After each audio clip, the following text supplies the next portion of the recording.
अच्छा मैच हुआ, काफ़ी अच्छा मैच हुआ। हर वक़्त क्रिटिसाइज़ करना अच्छी बात नहीं होती, कभी कभार गेम को भी अप्रिशिएट करना चाहिए। काफ़ी अच्छा मैच हुआ, काफ़ी मज़ेदार मैच हुआ, बिल्कुल। मतलब एक टाइम पे भी हमें ये वो नहीं लगा कि यार थोड़ा बोरिंग मैच हो रहा है। हमेशा कुछ ना कुछ था गेम के अंदर। ये तो स्पिन से था, ये तो पेस से था, ये तो ending moments of the game था, क्लच मोमेंट्स विद आगा अली सलमान, वो जो इनकी हमेशा से रवायत है। क्लच प्लेयर, बेहतरीन प्लेयर हमेशा से हैं, और इंशाल्लाह आगे भी पाकिस्तान के लिए ऐसे ही सर्व करेंगे। आई होप कि यार पाकिस्तान ये मैच जीतता ज़रूर, लेकिन लेकिन लेकिन पाकिस्तान के प्लेयर ख़ासकर सलमान अली आगा और शाहीन आफरीदी ने आज थोड़ी मेच्योरिटी से बैटिंग करी। मतलब वो कभी भी वो मेच्योरिटी से बैटिंग नहीं करते। हमने हमेशा देखा है कि आते हैं मिड विकेट के ऊपर स्लॉग स्वीप पे छक्का मारने की कोशिश करते हैं, या तो फास्ट बॉलर को मिड विकेट मारने की कोशिश करते हैं, और कुछ नहीं होता उनसे। और हमेशा इसी चक्कर में वो बोल्ड हो जाते हैं या आउट हो जाते हैं। मतलब इस दफ़ा उन्होंने सेंसिबल बैटिंग की, सिचुएशन के अकॉर्डिंग उन्होंने बैट किया। मतलब उन्होंने दिखाया कि भाई मैं कैप्टन हूँ और मैं ज़िम्मेदारी लूँगा। अगर हम शुरुआत करें तो पाकिस्तान के कैप्टन शाहीन अफरीदी ने टॉस जीता। हाँ कैप्टन है, वो कैप्टन ही है, पता नहीं क्यों है, बट है ज़रूर। अब होने चाहिए नहीं होने चाहिए वो भी अलग डिबेट है, पर है अभी वो। उन्होंने टॉस जीता और उन्होंने बॉलिंग का फैसला किया। शुरुआत करते हैं बॉलिंग। आज की चेंजेस, पहली बात तो आज वसीम जूनियर ड्रॉप थे, शामिल हुसैन ड्रॉप थे। तो ये दो लोग ड्रॉप थे आज। गाजी कौरी खेले और अबरार खेले, एंड साद मसूद भी खेले। तो आई डोंट रिमेंबर कि तीसरा कौन ड्रॉप था। I can see now, I think आज मुझे जहन में नहीं आ रहा है कि कौन आया है, और कोई ना कोई तो आया है आज, और मुझे जहन में नहीं आ रहा है वो। लेकिन कोई ना कोई आया है, बिल्कुल आया है, कोई ना कोई आया। ज़ाहिर है 3 चेंजेस हुई हैं तो आया ही होगा कोई ना कोई।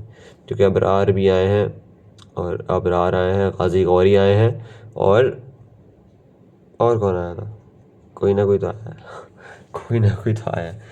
हाँ, तो अगर हम उसके शुरू से बात करें तो शाहीन अफरीदी और हारिस रऊफ शुरू करते हैं बॉलिंग का सिलसिला। पहला स्पेल जो होता है वो शाहीन अफरीदी और हारिस रऊफ का होता है। एक डिसेंट स्पेल था, Shaheen Afridi look good, but वही यूजुअल 125, 130, 135 के करीब करीब उनका ओपनिंग स्पेल था। और that really won't get you much wickets against big opposition. यार बिग ऑपोजिशन जब भी आएंगे ना, आपका इतना जितना अभी स्विंग हो रहा है ना, that they will feel good कि यार इतना तो स्विंग हो ही रहा है ना, हमें तो आदत है नया बॉल खेलने की, इतना तो स्विंग होना ही चाहिए। नया बॉल अगर स्विंग नहीं होगा तो उनको मज़ा भी नहीं आएगा। इतना स्विंग होगा ना तो वो मज़े से खेलेंगे आपको। मतलब 135 का स्विंग कहाँ नहीं मिलता, मतलब कौन नहीं करता। मतलब अगर आप डोमेस्टिक खेलोगे तो 135 का बॉलर एक ऑर्डिनरी बॉलर होता है जो कि हर जगह मिल जाता है, कोई ऐसी खासियत नहीं होती। 145 और 150 का जो बॉलर होते हैं ना, वो स्पेशल होते हैं। वो बेशक वो लेफ्ट आर्म हो, बेशक वो राइट आर्म हो, उनके पास वो जो पेस से बीट करने की एबिलिटी होती है ना, with the swing, with the new ball, with the reverse, वो अलग ही होती है। आप आज देख लो कि जब later on to the stages, later in the game, in the I think second half में, जब 30 ओवर्स 25 ओवर्स हो गए थे, तो ball started to reverse, but हमें विकेट्स नहीं मिल रही थी ऐसे कोई खास। क्यों? हमारा पेस नहीं है। हम कर रहे थे 130 पे बॉलिंग, 130 131 पे शाहीन अफरीदी रिवर्स कर रहे थे। ही was bowling good, he was bowling excellent, but the thing was किया उसका इतना पेस ही नहीं है, तो बैटर्स टैकल कर पा रहे थे। अगर हम हारिस रऊफ की बात करें तो हम कहते तो हैं कि हारिस रऊफ यार 150 पे बॉलिंग करते हैं, बट मतलब फ्रॉम रिसेंट टाइम्स अगर हम देखें तो उन्होंने भी 135, 140, 142 पे ही बॉल करते हैं। वो 150 वाला मार्क जो वो हिट करते थे, मतलब उन्होंने काफ़ी वक्त से वो छोड़ दिया है। मतलब वो अब उसके करीब भी नहीं जाते। तो मतलब हम हारिस रऊफ को भी वो 150 वाली कैटेगरी में अब रख ही नहीं सकते। मतलब एक एक बॉलर को जब आप लाए थे तो वो उसकी यूएसपी यही थी कि वो 150 में बॉलिंग करता था। अब वो उसकी खासियत वो रही नहीं है। मतलब फिर तो उसकी खासियत है क्या? मतलब रिवर्स स्विंग आज आपको मिली, आज क्योंकि ड्राई कंडीशंस थी, टर्न भी हो रहा था, तो आपको मिली रिवर्स स्विंग, जो कि हमेशा नहीं मिलेगी। मतलब रेयर ओकेजन आप रिवर्स स्विंग अब गेम में इतनी कोई आती भी नहीं है। मतलब पिचेस पे भी डिपेंड करता है। अब थोड़ा सा आ रही है क्योंकि वो बॉल का रूल है कि वो 35 ओवर के बाद कोई एक बॉल ही चलेगा। तो अब थोड़ा सा रिवर्स स्विंग आ रहा है, लेकिन आपको हमेशा इस तरह का रिवर्स नहीं मिलेगा। आज एक्स्ट्रा ऑर्डिनरी रिवर्स हो रहा था, मतलब एक्सपेक्ट था, थोड़ी ड्राई कंडीशंस थी तो रिवर्स होगा, बट इतना रिवर्स होगा इतना एक्सपेक्ट नहीं किया था। काफ़ी काफ़ी ज़्यादा मतलब पुराने बॉल से मूवमेंट हो रही थी, तो मतलब इतना इतना रिवर्स हमेशा आपको देखने को नहीं मिलेगा। आप तो आप अपनी स्किल पे क्या बेच क्या रहे हो, आप अपनी मतलब अपने आप को किस तरह बेचोगे आप, मतलब क्या करते हो आप? तेज़ बॉल करते हो, आप बहुत अच्छा स्विंग करते हो, आपके पास कंट्रोल बहुत आता है, आपके पास क्या है? मतलब कंट्रोल की बात करें, नहीं कंट्रोल नहीं है आरिस रऊफ के पास बहुत अच्छा। अगर हम स्विंग की बात करें, नहीं कोई ऐसा कोई स्विंग नहीं है कि आप बोलो कि यार इस पे मैं पैसे लगाऊंगा, नहीं ऐसा कुछ नहीं है कि इन पे मैं इनकी स्विंग पे मैं रिलाई करूंगा, ऐसा कुछ भी नहीं है हारिस रऊफ के पास। हारिस रऊफ का पेस था, बिल्कुल था, अब नहीं है। अब वो उस कैटेगरी में नहीं रहे कि वो आप बोलोगे उनको वो 150 वाले बॉलर है, ही इज़ नॉट, मतलब वो उस पेस से बॉलिंग ही नहीं करते वो। तो basically is out of that league now, for now. अब वो कर लें बाद में तो पता नहीं। वसीम जूनियर का भी मैं देख रहा था इस सीरीज़ के अंदर काफ़ी पेस डाउन है, मतलब इन द लास्ट सीरीज़, मतलब मुझे याद है हमने सबसे साउथ अफ्रीका वाली सीरीज़ देख रहे थे, ही वॉज बॉलिंग अराउंड 145 147, मतलब इस सीरीज़ में वो 140 के करीब करीब भी नहीं जा रहे थे, बहुत मुश्किलों से जा रहे थे। तो आई थिंक पता नहीं पेस क्यों डाउन हो जाता है फ़ौरन से, जब इनका कमबैक होता है तो पेस इनका यहाँ पर होता है, फिर यहाँ पर चला जाता है इनका पेस, मुझे समझ नहीं आता। अगर हम उसके बाद स्पिनर्स पे आए तो आज अबरार और आपके पास साद मसूद, दो स्पिनर्स थे। अबरार डिसेंट स्टार्ट था, थोड़े से शुरू में थोड़े से रन्स पड़े, but later he made a comeback, क्योंकि वो एक्सपीरियंस बॉलर ज़ाहिर है, वो उन्होंने 10 ओवर में 49 रन ही लीक किए हैं। So he was bowling, he finished well, मतलब हम यही कहेंगे। उन्होंने थोड़ी वेरिएशंस बाद में पिच को समझा और पिच के अकॉर्डिंग उन्होंने बॉलिंग की। ऑन दी अदर हैंड साद मसूद, जिन्होंने आज डेब्यू किया है अपना, मतलब पहला मैच खेला, नर्व्स थे बिल्कुल थे, लेकिन उन्होंने जो बॉलिंग की, उन्होंने शुरू में हमें पता था कि यार एक दो ओवर तो ज़ाहिर है उनको लगेंगे सेट होने में, उनकी लाइन और लेंथ जगह पे उनको बॉल गिराने में, और वैसे भी एक लेग स्पिनर को थोड़ा टाइम लगता है, बट उन्होंने काफ़ी विविड बॉलिंग करी, उनका ब्रेक हद से ज़्यादा हो रहा था, उनके पास इतना कंट्रोल नहीं आ रहा था, वो down the leg side bowling कर रहे थे, बहुत ज़्यादा वाइड कर रहे थे, शॉर्ट कर रहे थे, फुल टॉसेस कर रहे थे, तो फुल शताब खान वाली फीलिंग आई, बिल्कुल रिफ्लेक्शन हुई। लेकिन he is a better bowler, हमें सबको पता है कि साद मसूद एक बहुत अच्छे बॉलर है, हम लोग शाइन्स में देखा हुआ है काफ़ी अच्छे बॉलर हैं, बट आई थिंक या तो नर्व्स काबू नहीं हो पाई, मुझे ऐसा लगा नहीं कि नर्व्स काबू नहीं हो पाई, क्योंकि वो बहुत कॉन्फिडेंट लगते हैं मुझे देखने से, यार बड़ा कॉन्फिडेंट आदमी है। तो आई थिंक थोड़ा जल्दी आ गए, आई सपोज ऐसा ही लगता है देख के, या तो फिर आज दिन नहीं होगा, क्योंकि आप एक गेम से किसी को इतना जज नहीं कर सकते, तो अभी तो हम कुछ नहीं कहेंगे फ़िलहाल।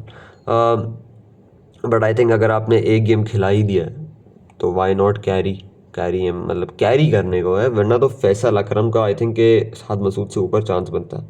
Faisal Akram is a very accurate bowler यार, मतलब काफ़ी अच्छी वो बॉलिंग करते हैं, मतलब उनको स्पिनिंग कंडीशंस मिल जाए तो वो हिलने भी नहीं देगा आई सपोज।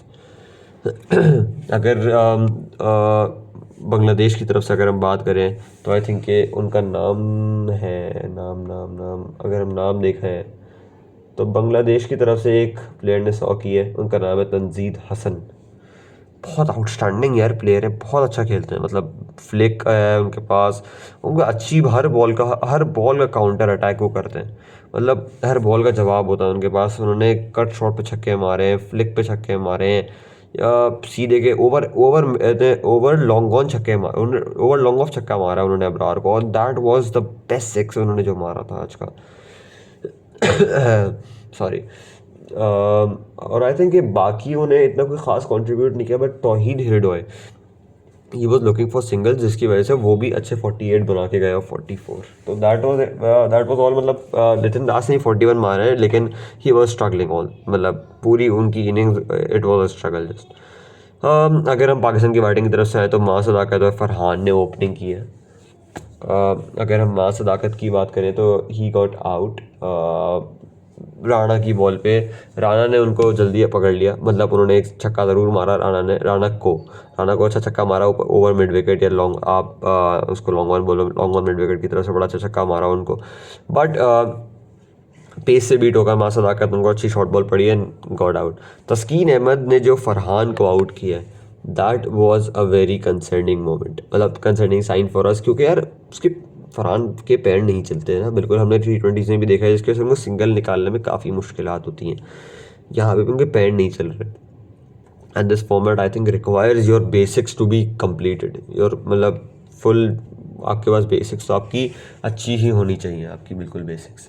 तो ऐसा कुछ कि हाँ फरहान को थोड़ी, फरहान के 100 हैं यार, आई थिंक 8 या 9 100 हैं फरहान के लिस्ट ए के अंदर।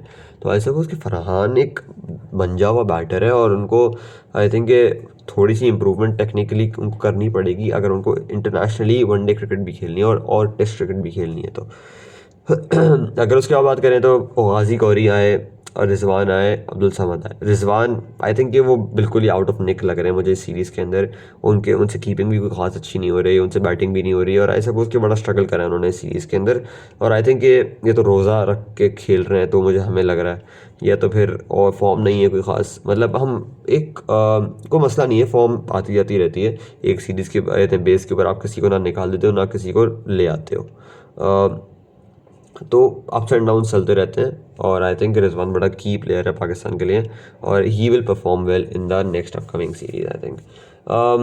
अगर उसके बाद बात करें गाजी गौरी अब्दुल समद, यार आई थिंक कि अब्दुल समद की प्रमोशन अच्छी थी, it was very well justified, उन्होंने अच्छा खेला। गाजी गौरी आई थिंक कि यार उसकी टेक्निक मुझे बड़ी पसंद आई है, मतलब he was playing on merit, उनको बड़ा क्लोज रह के खेल रहे थे बल्ले से, मतलब बॉडी से बड़ा क्लोज रह के खेल रहे थे और बहुत अच्छा खेल रहे थे। मतलब उन्होंने राना को छक्का मारा, मतलब ही वॉज लुकिंग इन कंट्रोल। उसको जो बॉल पड़ गई वो अच्छी पड़ गई, मतलब बोल्ड हो सकता है बंदा, ऐसी बात नहीं है, बट जो उनको खेलने का अंदाज था दैट वॉज वेरी गुड। मतलब I think Ghazi Ghori can be your middle order 4 या रिजवान की रिप्लेसमेंट हो सकती हैं अच्छी इन द फ्यूचर, जब रिजवान की भी रिटायरमेंट की एज आ रही है ना इन सब की, तो Ghazi Ghori can be a replacement for you in the middle, क्योंकि हसीबुल्ला वगैरह जो है ये सारे ओपनिंग पे खेलते हैं, ओपनिंग वन डाउन पे खेलते हैं। Ghazi Ghori can be a solution in the middle, क्योंकि अच्छा पेस को भी खेलते हैं, अच्छा स्पिन को भी खेलते हैं। आई थिंक ये एक सोल्यूशन हो सकता है आपके लिए इनके पास। और कराची के प्लेयर हैं, स्वीप तो आता ही होगा, मतलब ये तो लिखी हुई बात है ना। अब्दुल समद ने काफ़ी अच्छा खेला और आई थिंक कि उन्होंने दिखाया कि मैं ऊपर आके भी अच्छा खेल सकता हूँ, एंड आई थिंक कि इनको तो हमें कैरी करना ही चाहिए। आपके पास कोई लेट मिडल ऑर्डर हिटर नहीं है, कोई मिडल ऑर्डर के अंदर ऐसा कोई एक्सप्लोसिव बैट्समैन नहीं है अभी आपके पास जो कि इस तरह के छक्के मार सके जिस तरह के अब्दुल समद आके आपको फिनिश करके देगा इनिंग। आपको 10 ओवर, आपको ऐसा बैट्समैन चाहिए जो 10 15 20 ओवर भी खेल ले, उसको अगर 25 ओवर भी खेलने को मिले वो भी खेल ले, 5 ओवर की इनिंग भी खेलने को मिले वो भी अच्छा खेल ले। तो I think Abdul Samad has all that in him. अगर उसके बाद हम बात करें तो भाई आ गए हमारे आगा जी। आगा जी की बारी आ गई, आगा जी की बारी आ गई। आगा जी द क्लच प्लेयर, मज़ा आ गया देख के यार। मतलब आगा जी यार हमेशा परफॉर्म करते हैं। आज मैं उम्मीद लगा रहा था कि वो ख़त्म करके जाएंगे बट वो हो नहीं पाया। तो मतलब ऐसा हो जाता है, हमेशा वो बंदा नहीं फिनिश कर सकता। मतलब द ग्रेट विराट कोहली से भी हमेशा फिनिश नहीं होता, मतलब मैं कंपैरिजन नहीं कर रहा बट हमेशा नहीं होता आपसे फिनिश। उसने बड़ी अच्छी कोशिश करी आगा जी ने, but I think luck was on the side of Bangladesh, तो वो उन्होंने बड़ा अच्छा खेला। मैं तो हैरान था सर, वो जो शाहीन आफरीदी खेल गए आज, क्या बात है सर उनकी। वो जो 37 38 रन करके गए, वो खैर हो गई लास्ट ओवर में नहीं बने बट वो जो खेल के गए सेंसिबली, उनका दिमाग आज इस्तेमाल हुआ है। उन्होंने ज़िंदगी में पहली बार आज अपना दिमाग इस्तेमाल किया और वो बड़ा अच्छा लगा देख के। उन्होंने फुल सेंसिबली सिचुएशन के अकॉर्डिंग इनिंग्स खेली और I think it was lovely to watch. मतलब ही वाज जस्ट आउटस्टैंडिंग। मतलब उन्होंने बैटिंग अच्छी करी और उन्होंने रिवर्स स्विंग का इस्तेमाल भी अच्छा किया था व्हेन ही वाज बॉलिंग। थोड़े से आखिरी ओवर में आई थिंक रन ली, but overall he was good. So this is the end of the Bangladesh series. अगली मुझे सीरीज आई डोंट रिमेंबर कि कौन सी, आई थिंक ऑस्ट्रेलिया है या तो वेस्ट इंडीज़ है, I don't remember that. But इंशाल्लाह जो भी होगा या उससे पहले भी हमारी इंशाल्लाह वीडियोस आती रहेंगी और रेगुलर बेसिस पे मैं बिल्कुल कोशिश करूँगा। हमेशा बोलता हूँ बट आती नहीं है, लेकिन मैं पूरी कोशिश करूँगा कि इंशाल्लाह आए। And I be regular in uploading videos और रेलिवेंट टॉपिक्स पे बनाऊँगा, कोई आलतू फालतू टॉपिक्स पे नहीं बनाऊंगा। कोई फालतू टॉपिक मिल गया तो उससे बना लिया, ऐसा नहीं होगा। हमेशा अगर कोई जेन्युइन टॉपिक होगा जिससे बात की जा सकती है उस पर ही बनाई जाएगी वीडियो। और इंशाल्लाह आपसे मिलते हैं अगली वीडियो में। Like share subscribe. Thank you for watching. Allah हाफिज़।